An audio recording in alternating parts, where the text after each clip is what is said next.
portion, and jokingly I said, and maybe we'll even have a quiz. And the more I thought about it, the more I like that idea. So we're going to have a pop quiz. So if you've read the Torah portion, you should be able to answer these. So if you have a little scrap piece of paper, you can write down your answer. So here is our pop quiz. Question number 1. Now, we read the first 5 chapters of Genesis. You studied those chapters this week, correct? And they all said, yes, Grant. Yes. Okay.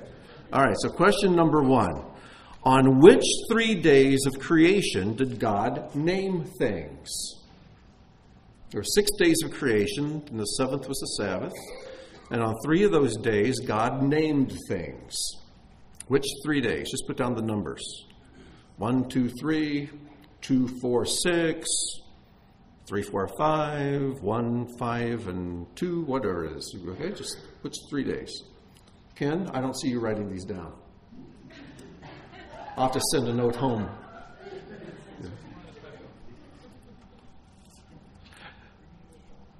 Okay. Number 2. This is multiple choice. God made man, A, in his image, B, after his likeness, C, in his image and after his likeness, D, in his spare time. Okay, which is the answer? In his image, after his likeness, in his image and after his likeness, D, in his spare time. Question number 3. Which day of the week did God bless and sanctify? If you missed this one, you were in the wrong place. All right? And then extra credit, an extra credit one. 4, identify the curses that God placed upon Adam and Eve. Identify the curses that God placed upon Adam and Eve. What were the curses that God placed upon Adam and Eve? Can you name them?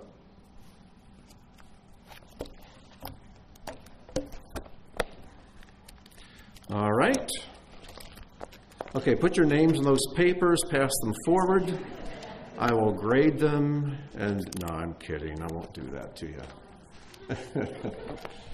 So, how many of you think you did pretty well on this? Huh? Did pretty good? All right, let's go over them. On which 3 days of creation did God name things? Days 1, 2, and 3.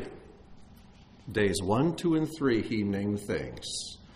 On the first day, he said, let there be light. We're going to use this quiz as the outline for the teaching today, if you haven't figured that out. So let's talk about question number 1.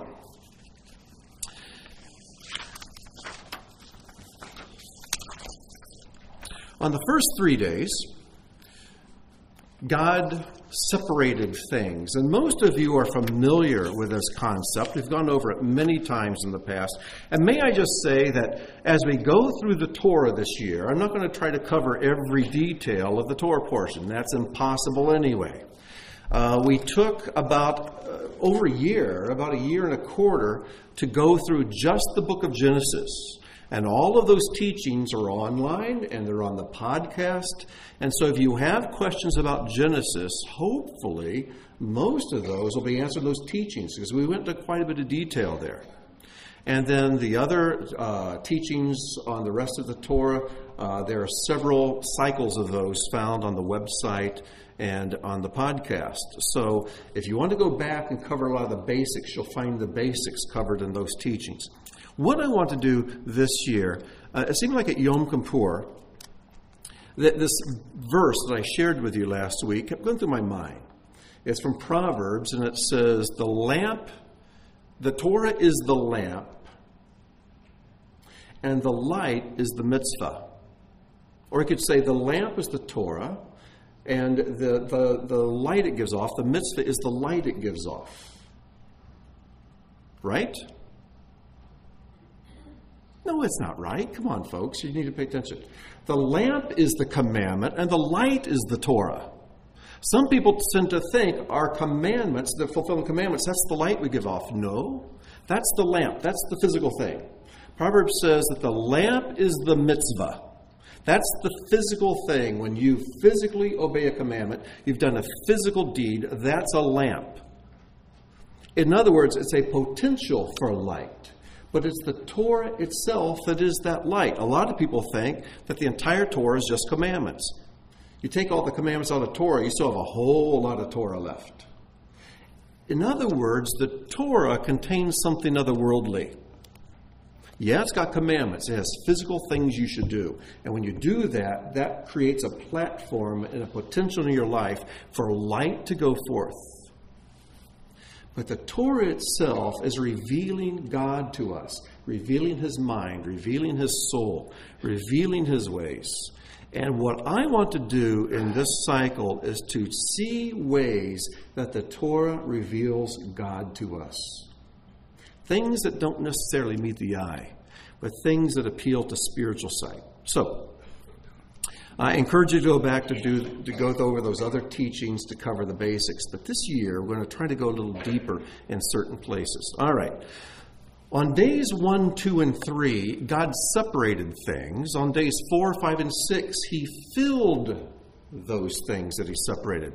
Let's take a look. On day 1, God separated between light and darkness. He said, let there be light. There was light. God called the light Yom, day. He called the darkness Laila, night. And He separated between the light and the darkness, between the day and the night. Okay?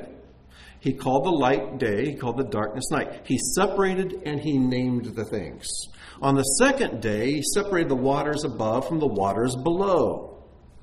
And then He called this separation the rakia, the firmament. Or heavens, as your translation may put it. Now, it's interesting, on this day, God does not say it was good. He looked at what He did and said it was good. Now, of course, it was good, but He didn't say it was good. Why? Because when you take two things that are different and separate them, that's good. When you take two things, or take something that is the same and separate it, that He doesn't call good. Water belongs with water. Okay? But He separated them. There's a purpose, but it's a temporary separation. Because we read in Revelation of the new heavens and new earth, there's no more sea. In other words, the waters are put together and they remain where they're supposed to be, up above. But that's another story. On the third day, He separated the seas from the dry land. And then He called the dry land land, and He called the seas seas. He separates and He names, separates and names, separates and names. But on days 4, 5, 6, He doesn't do any separating, and He does no naming. But He fills the things that He separated on the first 3 days. Day 1, separated between light and darkness. So what does He do on day 4? He places a light to rule the day, and He places the sun, moon, and stars to rule the night, the darkness. On day 2, He separated the waters above from waters below. So what does He do on day 5? He puts fish in the waters below, and He makes birds to fly in the heavens, the rakia above. On day 3, He separates the seas from the dry land, and He makes the vegetation to grow on the dry land. What does He do on day 6? He creates the animals, the land animals, and man, and then gives man rulership over the vegetation and over all the animals. You get the idea? But He doesn't name things on those days. This is an important principle. You see, order comes out of separating. Order comes out of separating things. I've mentioned this principle over and over and over again. If you want order in your life, then separate things. You want order in your sock drawer? Separate the blues from the reds from the whites and the yellows, and you match the things that are the same and separate the things that are not. You want to organize your garage? Okay, put the tools for the car over here, and put the lawn equipment over here, and put the chemicals for the weed killers, put those here. Put the things that are the same together, but separate them. Bring order out of chaos. Whenever you bring order out of chaos, you separate things that don't belong together. You got it? And when you do that, things take on an identity. And then God names them. There's a whole host of things in Scripture where we see this principle of separating and naming. Let me give you just a few of them. I was just trying to think of some last night, and so here's a list I came up with. I'm sure you can add many more to it. For example, when a Jewish boy is born, Jewish parents do not name their children before they're born. They don't name their children right after they're born. Especially the Jewish boy, they wait till the little boy is 8 days old, and as the Torah commands, they circumcise the little boy on the 8th day, and then they give him a name. In other words, they wait till the child is separated from the mother before they name the child. And if it's a boy, they wait till the 8th day when he is circumcised, and the unclean foreskin is separated from the little boy. Then they give him a name. Another example. In Genesis 2:23, God takes Adam, he removes a side. In fact, the rabbis say God just sawed him in half. He didn't take a rib. That is a total mistranslation. He took a side from Adam. You know, and the way you picture things are important, because if you think, yeah, my wife just came from a rib, but I came from the rest of me. No, she's half. God took a full half to make the bride. And when God separated Adam into Adam and Eve, into Ish and Isha, man and woman, then the woman is named, only after she is separated. Adam, after they are separated from the garden, after they're driven from the garden, then Adam names his wife, Isha, names her Chava, Eve. She's named again. In Genesis 21:12, you find that when... Well, let's just look it up. Genesis 21:12. This is a good passage to read, because the principle is found here as well if you look closely. In Genesis 21:12, you have got the whole issue of Isaac and Ishmael. And Sarah saw Ishmael persecuting her own child, Isaac. And so she decides that Hagar and Ishmael need to leave. And she tells this to Abraham. Abraham did not like that idea. But as we looked at 2 weeks ago, God told Abraham, listen to the voice of Sarah.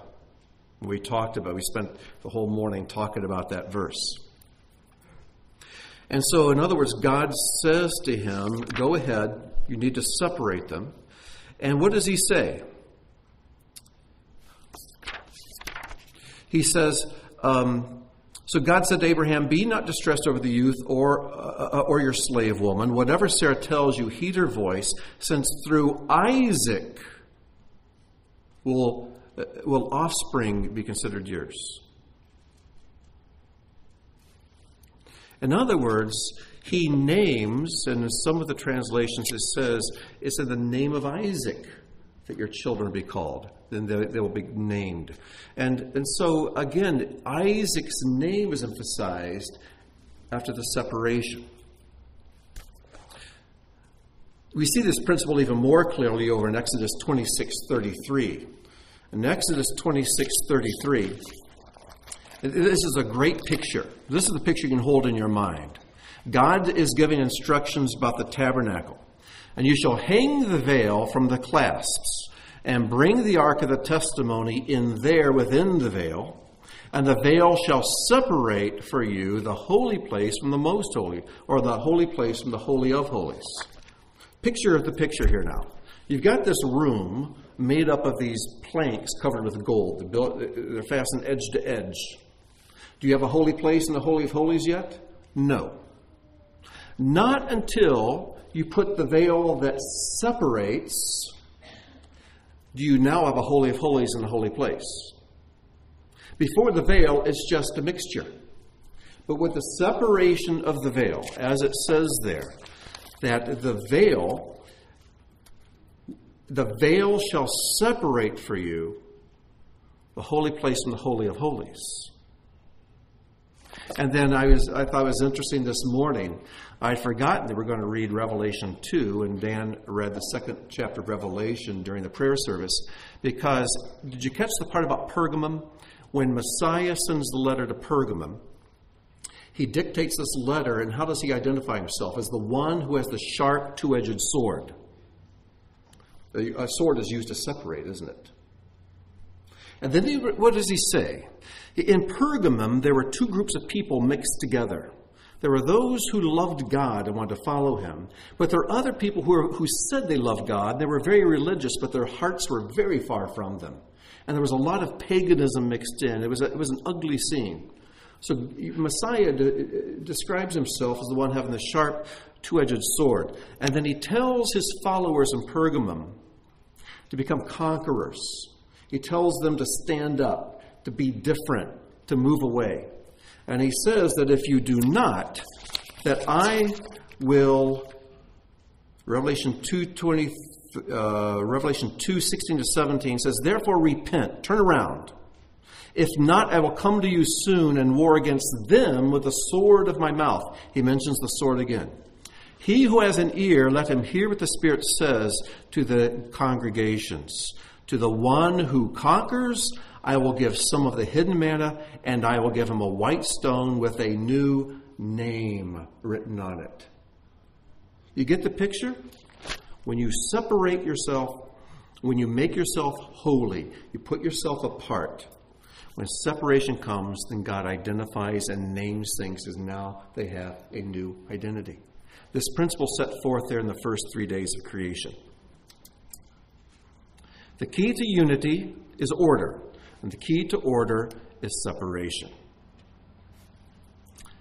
What was it before God started separating? It was chaos. It was tohu and vohu. It was chaos and emptiness, and there was choshek. There was darkness. Okay? Get the picture?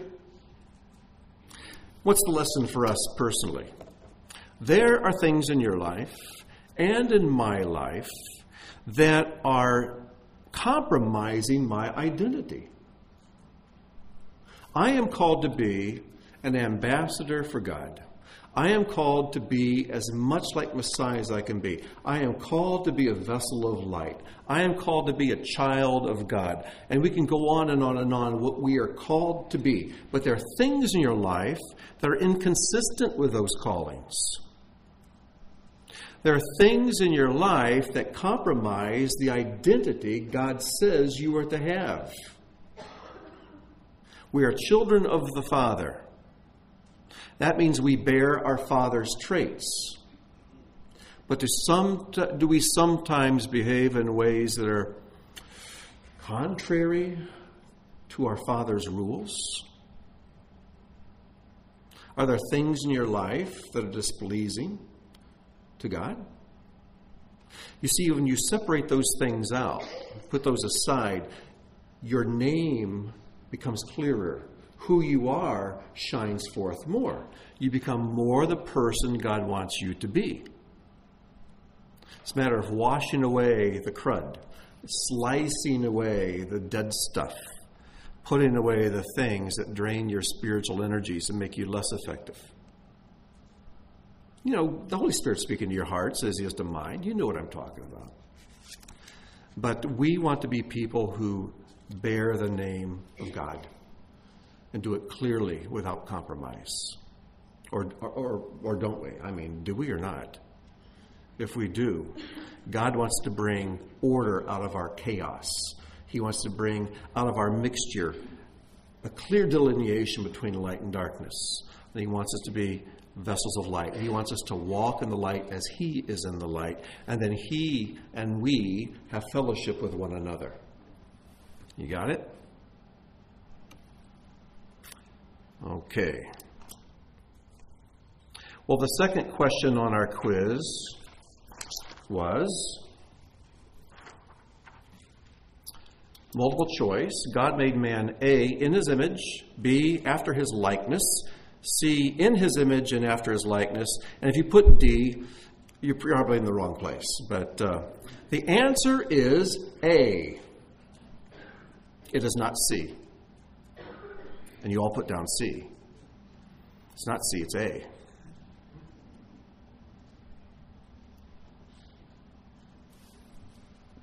Right? How many put C? How many are humble enough to admit that you didn't read the Torah portion? All right. Okay. Let's read the verse. Genesis chapter 1. And it's going to be about verse 26, yes. Genesis 1:26. Here's what it says. And God said, "Let us make man in our image, after our likeness. They shall rule over the fish of the sea, the birds of the sky, and over the animal, the whole earth, and every creeping thing that creeps upon the earth." So God created man in his image. In the image of God, he created him. It doesn't say in his likeness. Did you catch that? He said, "Let's make man in our image and after our likeness." But he made man in his image, not after his likeness. No, it wasn't a trick question. No.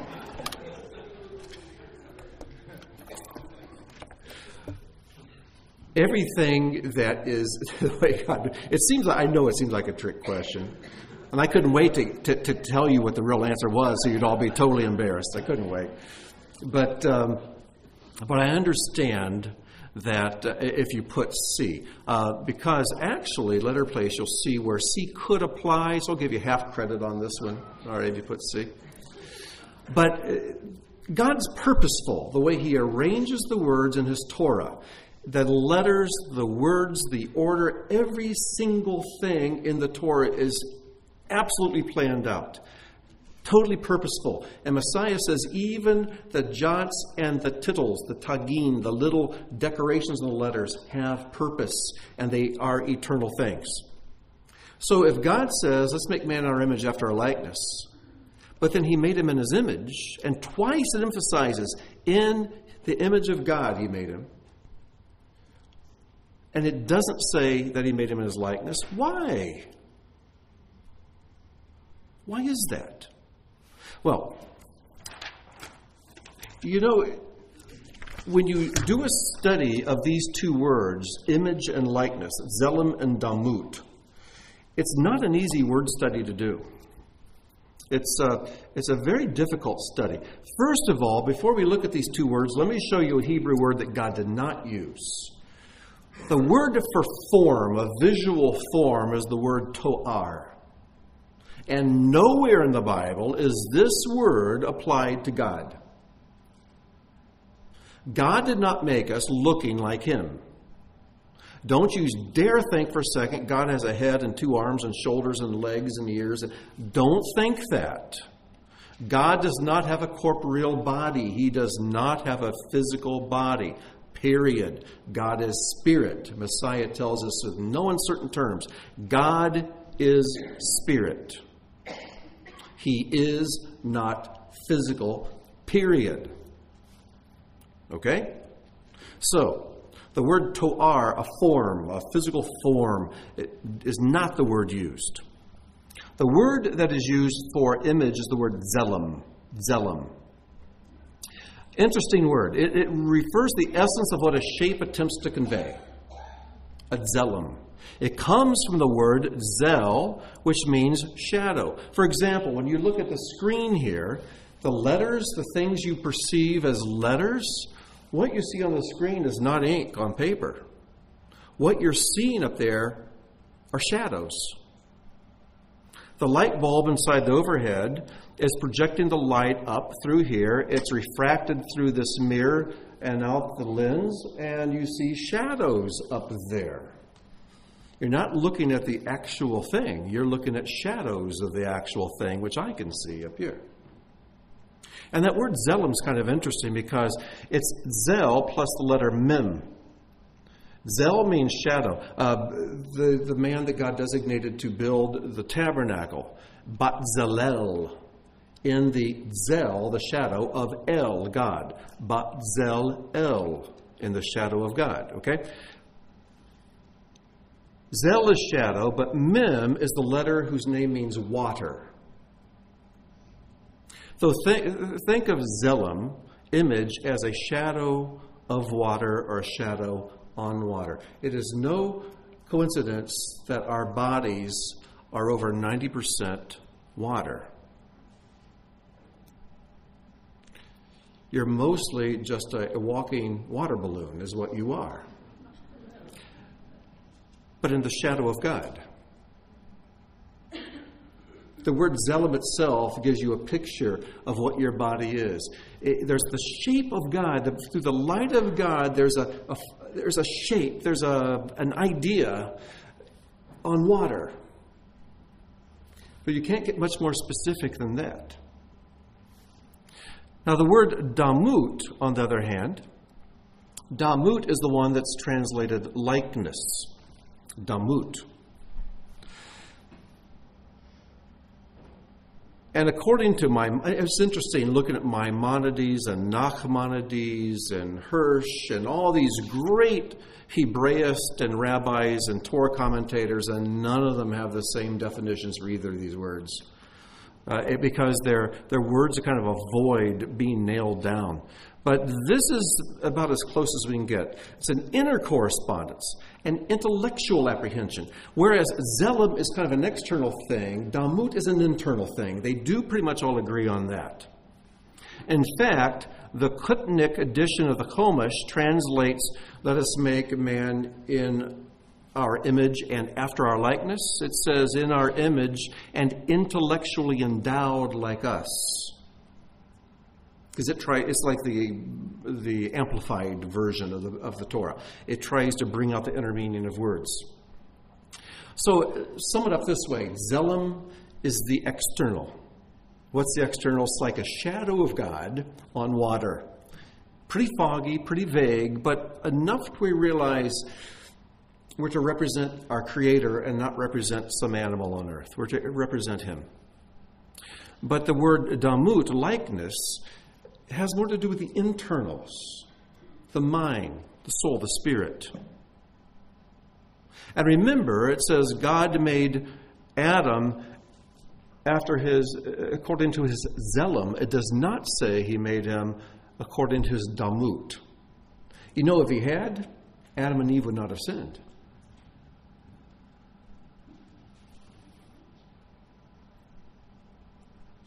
Their damut had the potential to grow into the soul of the spirit that was like the same with God. Not become gods. That's a lie taught by Mormonism, which they got from Satan himself, because Satan says, the day you do this, you'll be like God. No, I'm afraid you won't be. Or he says you'll be gods or be like God. And the lie of the New Age movement and most occultism is you can be gods. No, you can't. Okay? No. But one of the interesting things about this word damut, the first two letters, dalet mem, dam, is the Hebrew word for what? Blood. Yes, very good. Blood, is that an external thing or an internal thing? The internal thing. And what is in the blood according to the Torah?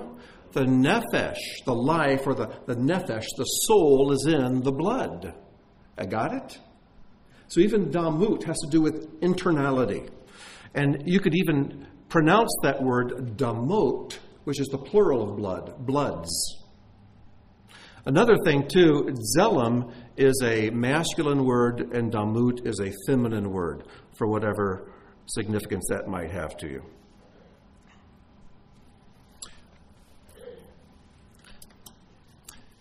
So, the question is, probably this is what Steve's going to ask. If it's not, we'll come back. Go ahead and ask it. See if it's the same one, I think.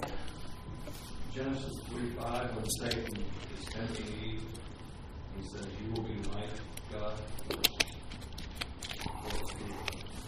He's probably, yes, that was a great question. Where Satan does tempt Eve and Adam. Oh, you got that from Laura. I always said the woman's more spiritual. And this is proof. Here's more proof.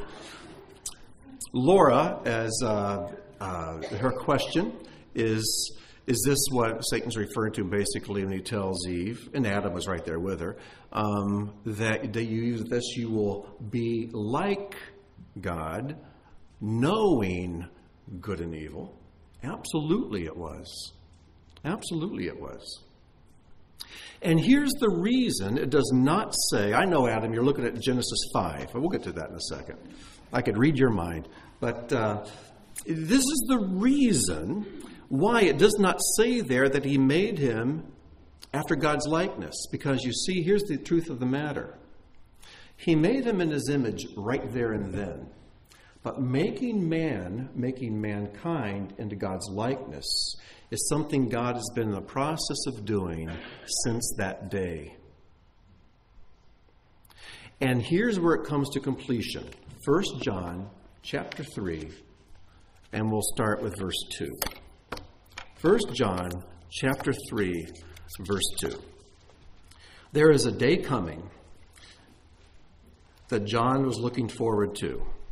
I love this verse. I guess if I have a life verse, this is it. Beloved, we are God's children now.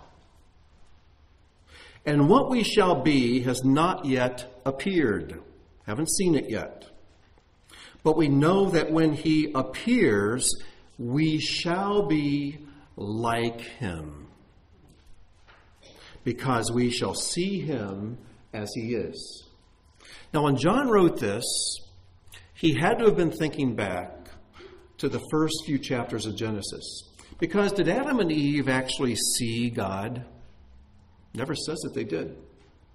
It says the Kol Elohim, the voice of God or the sound of God, would walk in the garden in the cool of the evening. Now, maybe they did see him before they sinned, but the language is very interesting because it says they would hear his voice walking in the garden. Now, you'd think, well, wouldn't they miss out seeing him? Why just hear him? Well, that's a question we ask as people on this side of the fall. Because for most of us, being able to see is more important than being able to hear. And being able to see and hear is more important than being able to taste or smell. We've kind of ordered our senses as what's most important, what's the least important. But back when Adam and Eve were first formed, I don't think there was necessarily a priority among the senses. I think probably every one of them, all 5 of them, and maybe there were more that they had we don't know of, was so sharp and so keen that some things you saw, some things you smelled, but one's as good as the other. Some things you could hear, but there was full information brought in from that particular sense. I don't know, I'm just imagining. But when you begin to realize that God made Adam and Eve in his image, but he had not yet made them after his likeness, they would hear his voice walking in the garden in the cool of the evening, but not see him yet. Because John says there's a day when we will see him as he is, and then we will be like him. You start to get the picture of how it fits together? And what is the next verse? This next verse is very good.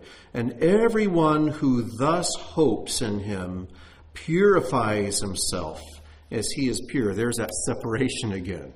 He's separating out the things that don't belong. So his identity, his very identity of who he is, becomes sharper and a crisper focus. Now, the verse that Adam, chapter 5, right, Adam? Is that what you're going to? Well, before that, I wanted to ask, neither John nor Luke are used by Satan. Right. They're not. No. No, he just uses that little preposition of a letter at the front to say that you'd be like God. He doesn't actually use that word. No. Now, you go to Genesis chapter 5, and you'll think, oh, well, Grant's utterly wrong. Everything he just said isn't true. Well, let's see what's being said here. And again, as we teach the Torah this cycle, we're looking at the things that are under the surface. We're looking at the secrets that are revealed there. Because after all, no man has seen God. No one has seen God and lives. People have seen images of God, and God has manifested himself in individual ways, but no one has seen God as he is. All right? No one has seen him in his fullness. Because physical eyes just simply aren't up to the job.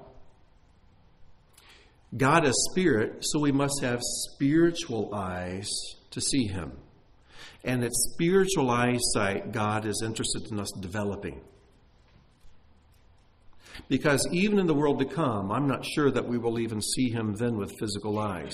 But I think our spiritual vision will be 20/20, and we will be able to grasp who he is as fully as it could ever be possible of a human being doing. But God is spirit. Spiritual eyeballs are what are required. And so the Torah, which is a lamp to our feet, a light to our path. The Torah, which is the light of the lamp is the commandments, but the light is the Torah itself. The Torah is to provide light to develop our spiritual eyesight, to begin to lay hold of who God is. So anyways, we come to Genesis chapter 5, and it says, Ze Sefer Toldot Adam. This is the book of the descendants of Adam. If your Bible says the account, cross it out. It's the word book, Sefer. That's a Sefer Torah there in the ark. It's a book of the Torah, scroll of the Torah. Sefer, it's book. This is the book of the generations of Adam. On the day that God created man, he made him in the likeness of God. Damut, there it is. He created the male and female. He blessed them and called their name man on the day they were created. When Adam had lived 130 years, he begot in his likeness and his image, for he named him Seth. But the thing is, earlier it says that God made him in the likeness, the Damut, Bidmut Elohim, in the likeness of God. So what's the deal? If he made Adam in his likeness, why does it say so back in 126?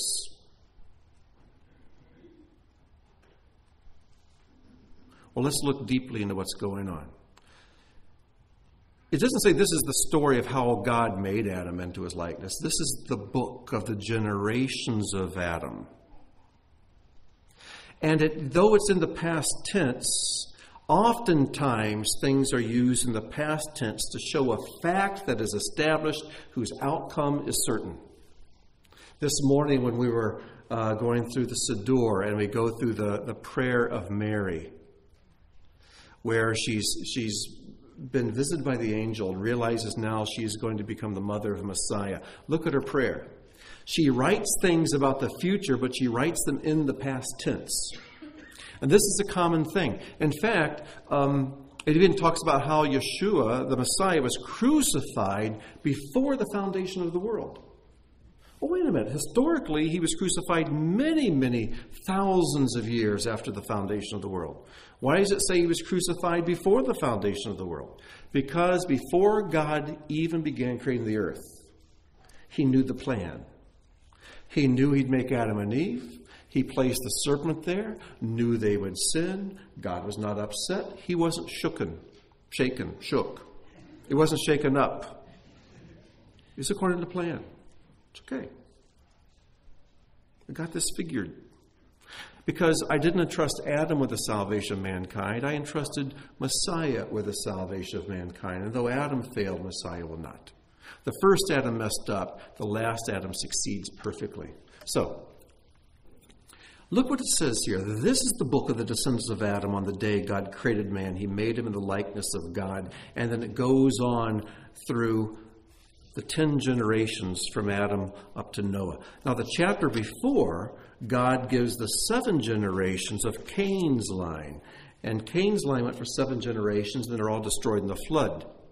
But here he gives the generation of Seth's line. Seth. And then his children, on down to Noah. And then Noah has Shem, Ham, and Japheth. And so God, he homes in on Shem, where we get the word Shemite or Semite. And through Shem, he shows the line. And then we come on down to Abraham. And then Abraham is called, and God makes a blood covenant with Abraham. And Abraham has Isaac. And then God passes the covenant on to his son, Jacob. And then Jacob has 12 sons, but he passes the covenant and reestablishes it with the 12 sons. But it's through Judah, the kingly line, that we have David. And then the son of David, Messiah. And through Messiah, we get grafted in as children of the Father into his home. And it goes on and on and on. So, and when you look at these 10 generations, and most of you I know are very familiar with this, but when you look at these 10 generations, they form an amazing Amazing story. And if this is new to you, it's pretty neat. It's neat even if it's old to you. But these are the 10 names. Adam, Seth, Enosh, Kenan, Mahalalel, Jared, Enoch, Methuselah, Lamech, and Noah. When you take what their names mean, it has a story. Man, appointed, subject to death, sorrowful, lamenting. From the praise of God one descends, learning obedience. Dying he shall send to the poor and lowly rest. Zehasefer, told Adam. This is the book of the generations of Adam. And it's like God saying, yeah, I'm going to make you into my likeness. I'm determined. The outcome is certain. And here's the story of how I'm going to do it. And the story continues throughout the Tanakh and throughout the Brit Chadashah. And then John stood at a place where he could see even further to the day when he shall appear and we will see him as he is and we will be like him. This is why I give you half credit on that question if you put down C instead of A. Are we made in God's likeness? We're in the process. In his image, yes. In his likeness, we're all in different places on the scale. This week, today, is the third day of Sukkot.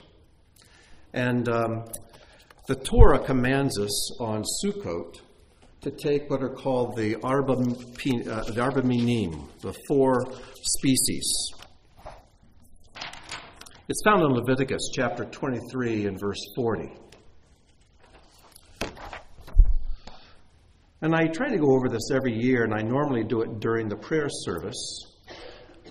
But I want to share it during the teaching today. Leviticus 23:40 says, Now on the first day you shall take for yourselves the fruit of a beautiful tree, branches of palms, boughs of leafy trees, and willows of the brook. These are the Arba Minim, the 4 species. And Dan alluded to these during the story he read during the prayer service. And you shall rejoice before the Lord your God for 7 days. All right. So here we go. There is the palm, right there in the middle. And then we have the myrtle. And here we have the willows. And these are all put together and held together. But it also says the fruit of a beautiful tree. So there we go. That's called an etrog. Okay? And you're to take this etrog in your left hand and the other 3 in the right and then bring them together. Why? Remember, everything God puts in the Torah is purposeful. Everything is perfect. Everything has specific purpose to it. Well, if you've ever looked at myrtle leaves closely and willow leaves, you'll notice that the myrtle leaf looks like an eye. It's shaped like an almond. It's shaped like an eye. But the willow leaves are very long, and they look like a pair of lips. And according to the sages, when you take these together as one, it means it takes your spine, that's your strength, represented by the long, straight palm, and you take your eyes, and you take your lips, and you take them in hand, under control, and you bring them together. So your speech and your eyes, what you look at, and your strength and your spine, and then the left side is where the heart exists. You take the etrog, because it represents the human heart, and you bring them together. So everything on the inside and everything on the outside becomes one. They become unified. It's like the Zelim and the Damut become one. And what's interesting about this etrog, it has this wonderful fragrance to it. It's kind of like a lemon. You'll notice that it has a stem here. This is where it was attached to the branch of the tree. And when you say the blessing over this, when you take these in hand on the first day of Sukkot, say the blessing, one of the traditions is you take it and you rotate it and you turn it upside down, or right side up, depending on how you want to look at it. But you notice there's another stem. There's the stem on that end where it attaches to the tree. That's the physical connection to the tree. But there's another stem called a pitum, on this end, which attaches to nothing. Or should I say it attaches to no thing. But it's pictured as being attached to an invisible branch, an invisible vine, an invisible source of life. There's a connection to the physical, but a connection to the spiritual, and that's the way our hearts are to be as well. We need a heart which keeps our blood flowing, and it connects with the physical things around us, to the people around us, to the things we have to do, but it must also be strongly attached to God. And so when we do the blessing, we rotate this around like this. And you bring the four together. Now, why did God pick these four? I mean, that's one reason, but there's more to it than just that. One of the interesting things about these four is that one of them, I just lost my overhead. There we go. No, there it is. As I just mentioned, the etrog represents the heart, the palm, the spine, the myrtle, the eyes, the willow, the mouth. But the etrog has both taste and scent. You can eat this. It has this wonderful citrusy smell to it. The palm has taste but no scent. The myrtle has scent but no taste. And the willow has neither. This is no accident.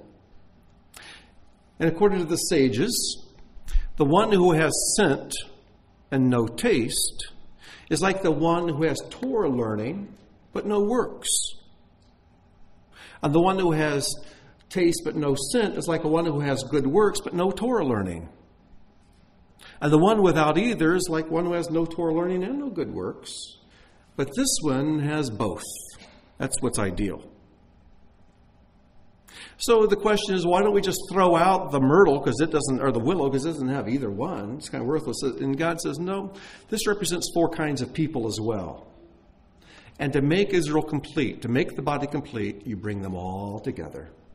When you have them all together, you don't know where the smell is coming from. Okay? We all share together. And the strong help support the weak. But it's just not complete without the four. And you know, this is such a universal practice, though it may be some to you, but you have to realize that even Rabbi Yoda, takes up the four species.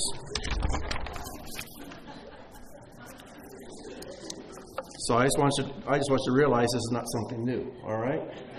So there he is. So any questions over this so far? Now, the reason I'm bringing up the etrog, again, is to show the likeness and the image. To bring up the two. Because it's got two stems to it. It's, again, a picture of this important truth. All right, so let's move on. And we'll finish up here shortly. Which day of the week? Yes?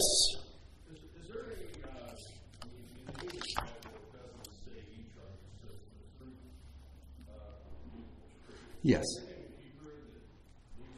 No. The willows and the palms are the ones specifically mentioned by name. The myrtle and the etrog, it just goes back, as far as we know, millennia. That those are the two always used to fulfill those other two things. So only two of the species are specifically stated. But the etrog is what's always used. And sometimes a Jewish man will spend a great deal of money to procure a perfect etrog. I can't tell a perfect one from one like this, which isn't really expensive. But sometimes what looks really ugly to me are the ones that are the most expensive. I guess there's a lesson in that as well. It's beauty isn't necessarily based on what you think is beautiful, but what the expert says. And we have an expert says what a beautiful heart is. But no, it's a good question. Well, which day of the week did God bless and sanctify? And of course, that's the seventh day, the Sabbath day. I want to make sure you understand something here. The Sabbath day was not established when God gave the Torah and gave the commandments on Mount Sinai there in Exodus chapter 20. Not at all.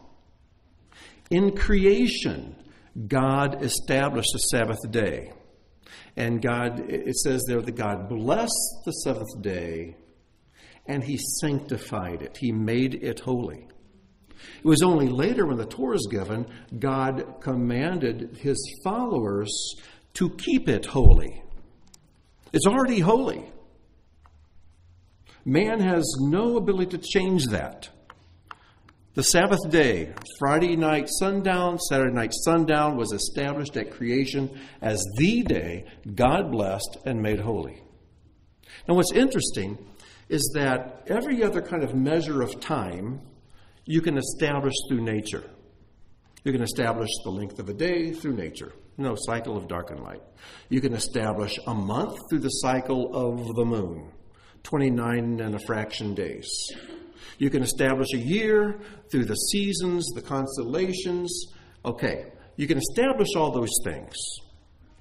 But nowhere in nature, anywhere, do you find something established on a cycle of 7 days. Nowhere in nature. It doesn't exist in nature. It's because it's not natural. It's supernatural. God established it.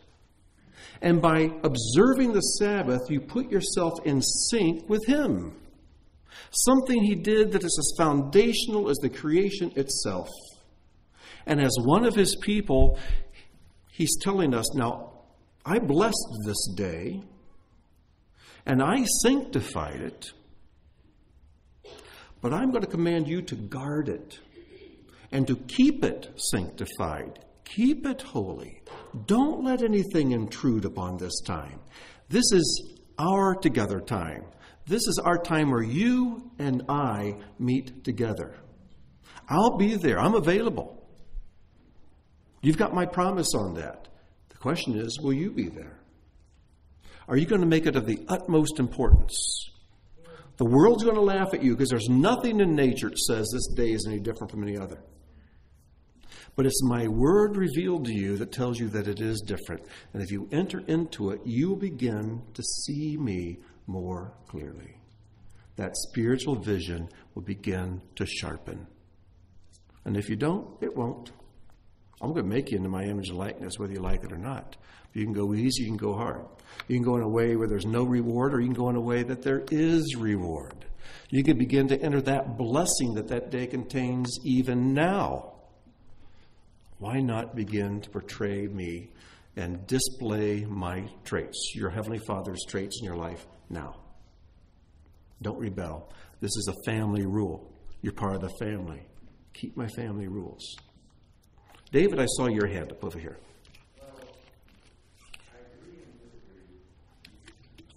Just tell me the part you agree with.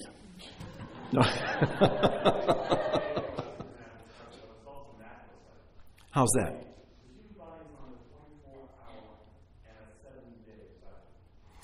Yeah, but I've heard that. David's saying that the body is on like a 7-day cycle. It's not a thing that's obvious until you try doing it differently, and people have.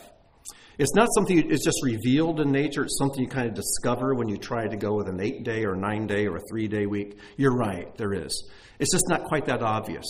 But you do begin to find that, again, the creation of your body syncs with the seventh day.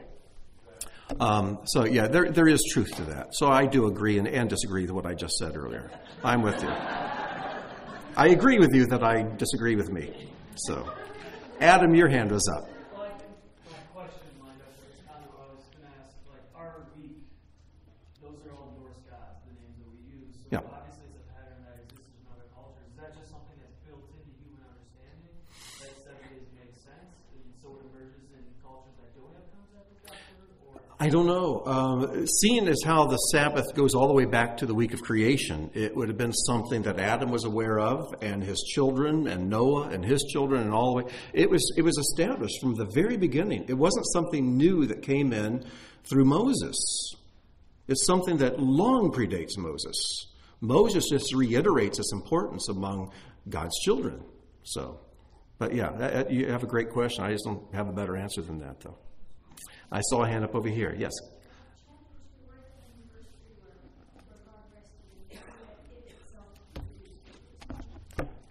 All right, chapter 2, verse 3. Was that? No, it's not 3. Which verse?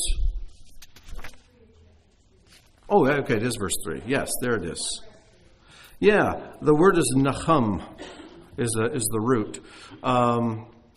This is what it says in the Hebrew. Vayvarech Elohim et yom hashvi'i. And God blessed, varek, baraka, he blessed the 7th day.